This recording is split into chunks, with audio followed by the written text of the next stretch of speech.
9वीची विद्यार्थिनी आपल्या समोर अक्षरोत्तम रसुलताने आपल्या समोर विषय मांडत आहे। महाराष्ट्राचे आराध्य दैवत श्री छत्रपती शिवाजी महाराज यांच्या स्वराज्याला, डॉक्टर बाबासाहेब आंबेडकर यांच्या राज्यघटनेला, महात्मा ज्योतिराव फुले यांच्या शैक्षणिक क्रांतीला, माता जिजाऊ, माता सावित्री, माता अहिल्या यांना त्रिवार अभिवादन करून मी माझ्या भाषणास सुरुवात करते। खुर्ची आणि टेबलाच्या मध्ये तट्ट करून बसलेल्या साहेबाला सकाराम आदराने बोलला, धन्यवाद साहेब, धन्यवाद। तुम्ही आज पाण्यात वाहून गेलेल्या पिकाची फाईल मंजूर केली, मनापासून आभार मानत खडीसाखरेचा प्रसाद हातावर ठेवला। साहेबांचा तंबाखू मळता मळता पाठीमागच्या शिपायानं, अय गायबन्या, तुला माहित नाही का, आधी ऍडव्हान्स जमा कर, सरांचं डाएट चालू आहे, गोड खाल्लेलं चालत नाही, उचल तुझी खडीसाखर आणि जा इथून। सकारामने हा प्रश्न मनातल्या मनातच ठेवला। फाईल मंजुरीसाठी 10,000 रुपये दिले।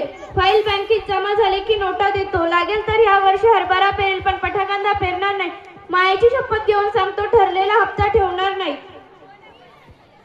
साहेबांचा तंबाखू साठी मळलेला हा शिपायानं पटकन झटकला।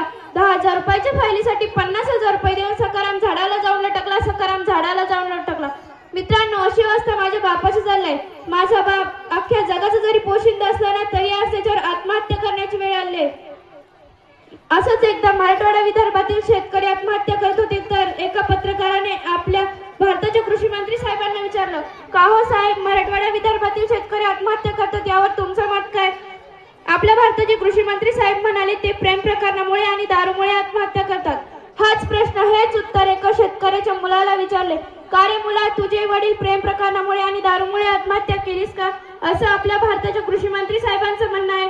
लक्ष देऊन ऐका, तो मुलगा काय म्हणाला, मंत्री साहेबांना कळालेलं प्रेम बाळा बागड्यांचं असेल, मंत्री साहेबांना कळालेलं प्रेम बाळा बागड्यांचं असेल, पण मला कळालेलं प्रेम माझ्या बापाने आयुष्यभर जमिनीवर केलंय।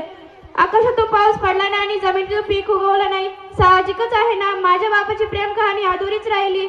कांदा लावणीपासून तर कांदा निंदणीपर्यंत, कांदा ट्रॅक्टरला भरून मार्केटला जाईपर्यंत माझ्या बापाच्या मनात एक भीती असते, मी आणि माझ्या परिवाराने केलेल्या कष्टाचं मोल होईल का?